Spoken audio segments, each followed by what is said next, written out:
আসসালামু আলাইকুম সবাইকে, কেমন আছেন সবাই? আমি আবারও আপনাদের মাঝে চলে এসেছি নতুন আরেকটি ক্লিনিং ভিডিও নিয়ে। আর আজ আমি কি ভিডিও নিয়ে এসেছি সেটা হয়তো আপনারা আমার টাইটেল এবং থাম্বনেল দেখে বুঝে গিয়েছেন। আমাদের সবার বাসায় কিন্তু এরকম গ্যাসের চুলা থাকে। সেগুলো চুলা কিন্তু কিছুদিন পরিষ্কার না করার ফলে কিন্তু অনেক বেশি ময়লা জমে যায়। আর সেটা পরিষ্কার করতে গিয়ে কিন্তু আমাদের অনেক বেশি ঝামেলা পোহাতে হয়। আজ আমি আপনাদের মাঝে এমন একটি টিপস শেয়ার করতে যাচ্ছি, যেটি যদি আপনারা বাসায় ফলো করেন, আপনাদের কিন্তু যে কোনো ধরনের চুলা পরিষ্কার করতে আর কোনো ঝামেলা পোহাতে হবে না। বাসায় থাকা মাত্র কয়েকটি উপকরণ দিয়ে কিন্তু যে কোনো ধরনের গ্যাসের চুলাকে করে তুলতে পারেন নতুনের মতো ঝকঝকে এবং চকচকে। আর তারই টিপস আজ আমি আপনাদের মাঝে শেয়ার করতে যাচ্ছি। আর তার আগে আমি দেখিয়ে দিচ্ছি আসলে আমার চুলাটা ঠিক কতটা ময়লা হয়ে গিয়েছে। আপনারা একটু খেয়াল করলে দেখতে পারবেন এই চুলাতে কিন্তু অনেক বেশি কঠিন দাগ পড়ে গিয়েছে। আর এই কঠিন দাগ ওঠাতে আমি কী কী উপকরণ ব্যবহার করব চলুন দেখে নেওয়া যাক। প্রথমে আমি এমন একটা মগ নিয়ে নিয়েছি। আর এই মগের মধ্যে দিয়ে দিব খুবই সামান্য পরিমাণে হালকা কুসুম গরম পানি। এখানে কিন্তু অবশ্যই হালকা কুসুম গরম পানি ব্যবহার করতে হবে। এখানে কিন্তু হালকা কুসুম গরম পানি ব্যবহার করার ফলে কিন্তু যে তেল চিটচিটে ময়লাটা আছে সেটি ওঠাতে কিন্তু অনেক বেশি সহজ হয়ে যাবে। এরপরে আমি যে উপকরণটা দিয়ে দিব সেটি হচ্ছে হোয়াইট ভিনেগার। এখানে আমি ভিনেগারটা ব্যবহার করেছি, আপনারা যদি চান তাহলে লেবুর রসও ব্যবহার করতে পারেন।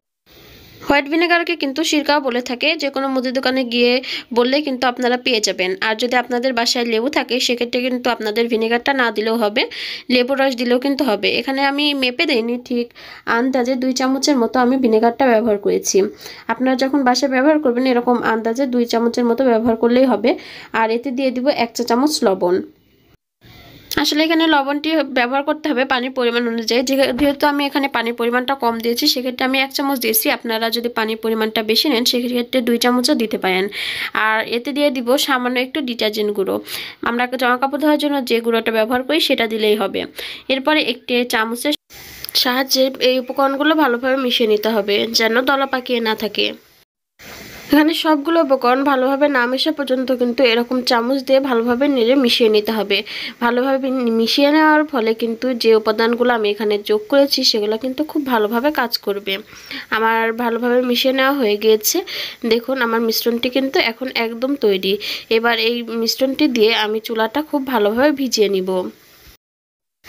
ছোলা ভিজে নেওয়ার ক্ষেত্রে কিন্তু অবশ্যই লক্ষ্য রাখতে হবে চুলার কোনো অংশ যেন শুকনো না থাকে। যে অংশটা শুকনো থাকবে সেখানকার ময়লা দূর করতে কিন্তু অনেক বেশি কঠিন হয়ে যাবে। তো এখানে কিন্তু আমি হাত দিয়ে চুলার বেশ কিছুটা অংশ ভিজিয়ে নিচ্ছি। আর বাকিটা আমি একটি চামচের সাহায্যে ভিজিয়ে নিব। আপনারা যখন বাসায় ট্রাই করবেন আপনারা হাত দিয়ে বা যে কোনো চামচ বা যেভাবেই হোক পুরো চুলাটা কিন্তু অবশ্যই ভিজিয়ে নেবেন। যত ভালোভাবে চুলাটা ভিজিয়ে নেবেন ততই কিন্তু এই কঠিন ময়লা দূর করতে অনেক বেশি সহজ হয়ে যাবে। আর যেই জায়গাতে অবশ্যই ময়লার পরিমাণটা বেশি থাকবে সেখানে কিন্তু অবশ্যই এই মিশ্রণটি বেশি করে দিবেন। তো আমি আপনাদেরকে বোঝার সুবিধার্থে কিন্তু খুব ভালোভাবে পুরোপুরি দেখিয়ে দিচ্ছি কিভাবে ঠিক আপনারা চুলাটা ভিজিয়ে নেবেন। আপনারা যখন বাসায় ট্রাই করবেন তখন কিন্তু এই বিষয়গুলো অবশ্যই মাথায় রাখবেন। তো কথায় কথায় কিন্তু আমার পোড়া চুলাটাই খুব ভালোভাবে ভিজিয়ে নেওয়া হয়ে গিয়েছে। এইভাবে কিন্তু আমি রেখে দেব ঠিক 10 থেকে 15 মিনিট। ফিরে আসছি 10 থেকে 15 মিনিট পরে। তো এখানে কিন্তু আমি 10 থেকে 15 মিনিট চুলাটা এভাবে রেখে দিয়েছিলাম। তো 15 মিনিট পরে দেখুন আমার চুলাটার যে ময়লাটা ছিল সেটা কিন্তু একদমই নরম হয়ে গিয়েছে। হাত দিয়ে হালকাভাবে একটু ঘষা দিলে কিন্তু সম্পূর্ণ ময়লাটা উঠে যাচ্ছে। ময়লাগুলো এতটাই নরম হয়ে গিয়েছে যে আমি চাইলে কিন্তু হাত দিয়ে সম্পূর্ণ ময়লাটা পরিষ্কার করে ফেলতে পারবো। কিন্তু যেহেতু হাত দিয়ে করতে গেলে কিছুটা সময় লাগবে সেক্ষেত্রে আমি কিন্তু এখানে একটা মাজনি ব্যবহার করব। এখানে যে মাজনিটা ব্যবহার করবেন সেটি কিন্তু অবশ্যই পুরাতন এবং বাতুলকৃত একটি মাজনি হতে হবে। নতুন মাজনি দিয়ে করার কিন্তু কোনো দরকার নাই। যে মাজনিটা আপনারা অনেকদিন ধরে ব্যবহার করেছেন নষ্ট হয়ে গিয়েছে তেমন একটা মাজনি নিয়ে নিলেই কিন্তু হয়ে যাবে। আর দেখুন আমি এরকম একটা পুরাতন মাজনি দিয়ে কিন্তু ঘষে নিচ্ছি খুব আলতোভাবে। আমার হাতের দিকে লক্ষ্য করলে দেখতে পারবেন আমি কিন্তু খুবই আলতোভাবে ঘষা দিচ্ছি। তাতে কিন্তু সম্পূর্ণ ময়লা উঠে যাচ্ছে। এটি যে কতটা কার্যকরী একটা টিপস সেটি আপনারা বাসায় ট্রাই না করলে কিন্তু বুঝতে পারবেন না। আমি কিন্তু সবসময় চেষ্টা করি আপনাদের মাঝে সবচেয়ে সহজ এবং কার্যকরী টিপসটি তুলে ধরার জন্য। এটি কিন্তু 100 ভাগ কার্যকরী একটা টিপস। তো এখানে দেখুন আমার বেশ কিছুটা অংশ কিন্তু পরিষ্কার করা হয়ে গিয়েছে।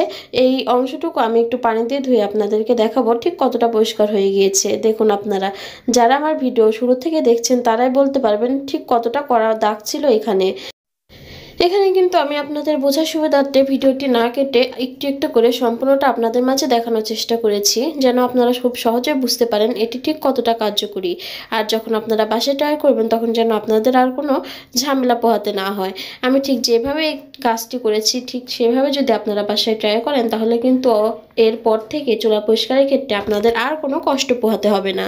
খুব সহজেই কিন্তু চোখের পলকেই এইভাবেই কিন্তু যত কঠিন কড়া দাগযুক্ত চুলাই হোক না কেন নিমেষে পরিষ্কার করে ফেলতে পারবেন।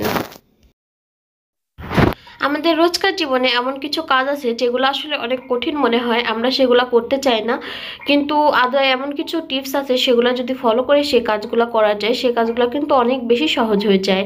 তেমনি কিন্তু এই চুলা পরিষ্কারটাও, এটাও কিন্তু যখন করা অনেক দাগ পড়ে যায় তখন কিন্তু দেখে অনেক কঠিন মনে হয় যে এই দাগগুলো ওঠাতে হয়তো অনেক বেশি কষ্ট হয়ে যাবে।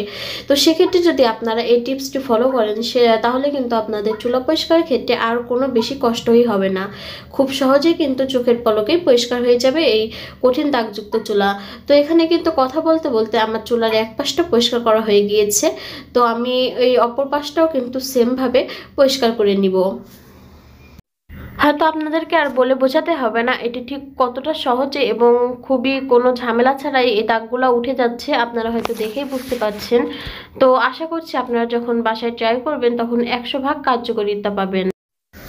আর এই টিপসটি কিন্তু ফলো করতে অনেক বেশি উপকরণের কিন্তু প্রয়োজন নাই, ঘরে থাকা মাত্র কয়েকটি উপকরণ দিয়ে কিন্তু এই টিপসটি আপনারা ফলো করতে পারবেন।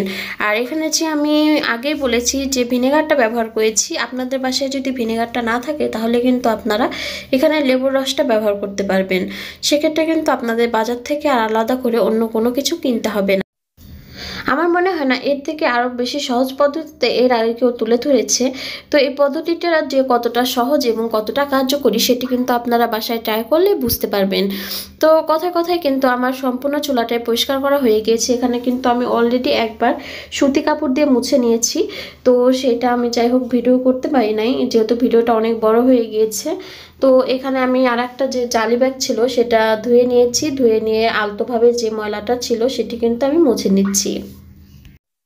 আপনারা যখন বাসায় ট্রাই করবেন তখন কিন্তু যে কোনো ধরনের সুতি কাপড় বা এরকম জালি ব্যাগ দিয়ে কিন্তু মুছে নিলেই হবে।